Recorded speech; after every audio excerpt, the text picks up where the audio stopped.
If you want to throw planet-sized grenades at your enemies and watch them all freeze while taking no damage, then stick around to the end of the video to learn about this perfected Revenant Hunter build. In this video, I'll go over what you need for the build, why it synergizes so well, and how to get all the exotics, starting with the aspects and fragments. This build is all about the Dustfield Grenade, a grenade that shatters on impact, leaving behind a field that slows targets and freezes those who do not leave the volume. So this is the size of your Dustfield grenades without Touch of Winter or your Renewal Grasps. It's pretty small and there's no shard in the middle. Touch of Winter is going to increase the size of the Dustfield grenade and also put a stasis crystal in the middle of it on impact. This is the size of your Dustfield grenade with just Touch of Winter. It's significantly bigger and it also spawns a little stasis crystal. Renewed Grasps. This is the exotic for the build. Depths of Dustfield. Your Dustfield grenades have a much larger effect radius. Allies inside the Dustfield take reduced damage and targets inside deal reduced damage. Again, just making you even more and more tanky. Now we're going to add the Renewal Grasps exotic. It's basically a moon planet with a big stasis crystal.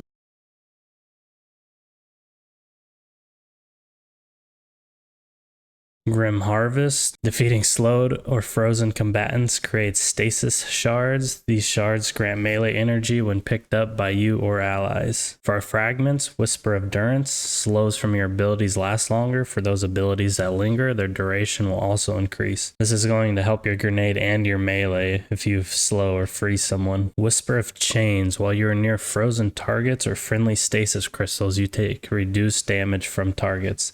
This is just going to make you tankier whenever you're near frozen targets or crystals, which you'll be making crystals and you'll be freezing everyone. So Whisper of Conduction. Nearby stasis shards track to your position. We'll be creating a lot of stasis shards. God,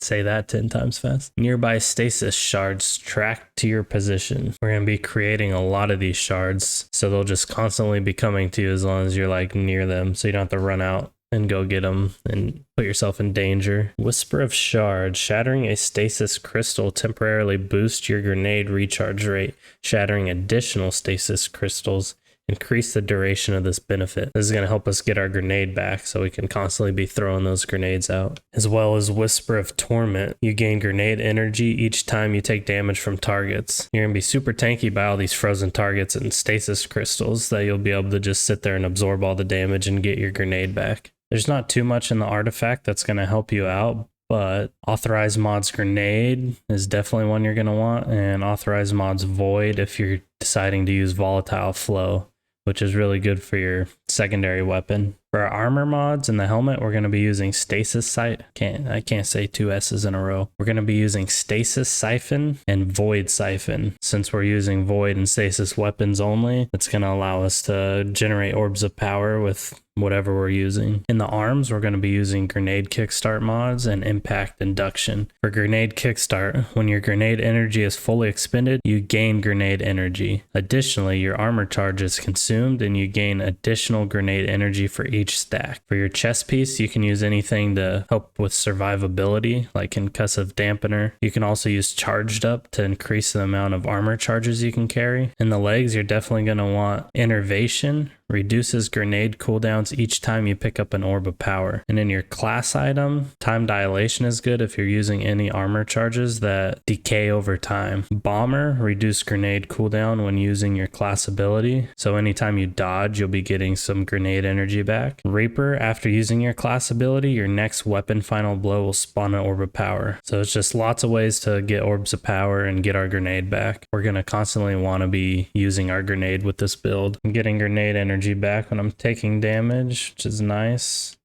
And if we destroy the crystal, get more grenade energy. Pretty much as long as you're hanging around inside of it taking damage, you're gonna be getting your grenade back pretty quickly. Currently, to my knowledge, there's only 3 things that you can do to get this exotic. First one being beating the legendary campaign for the Witch Queen. You have to beat all 8 missions on legendary, and then you go talk to Ikora, and she should give you an option between 2 exotics, and the renewal grass should be one of them. The next way is to do legendary or master lost sectors. It rotates daily on what exotic you can get, and if you beat it, you only have a chance of getting an exotic, and the exotic might not even be the exotic that you want. It just depends on what exotics you've unlocked before. And the last method is the Vex Incursion Zone. We'll have a chance of dropping exotic gear that you don't have. This event does not spawn very often, so I wouldn't even try this one. And you have a chance of getting any exotic that you don't have, so it could be a head, arms, legs, whatever. So I wouldn't even do this one. The only way to get conditional finality is through the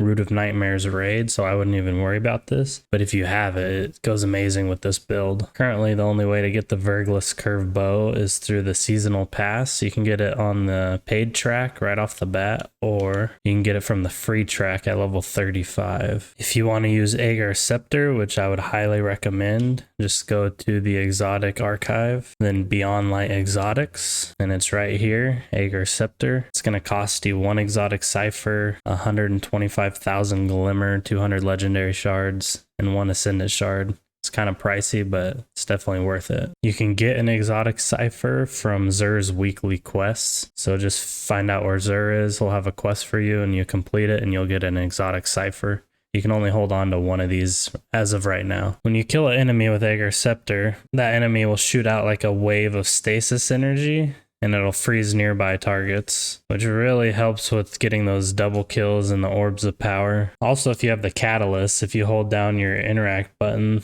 it'll drain your super energy, overflowing your magazine and empowering the beam with bonus damage and the ability to slow and freeze targets until the magazine or super energy runs out, or the weapon is stowed. So you can straight up just slow things with this. It drains your super pretty quickly, so if you don't really care about using your super, then go ahead and pop it. It stacks really nicely with Stasis Weapon Surge. So if you're not planning on using your super, you should definitely be stacking that with Stasis Weapon Surge. So you'll be getting those orbs of power to keep the Weapon Surge alive. This build can also deal with Unstoppable and Overload with just the Stasis grenades. It works for anti-barrier as well if you're freezing them. So you can pretty much deal with all 3 champion types with just this grenade. You freeze them. If you need to deal with Overload, you just freeze them and it'll work. If you need to deal with the Unstoppable, it requires a shatter effect. So either you need to kill an enemy nearby and create a shatter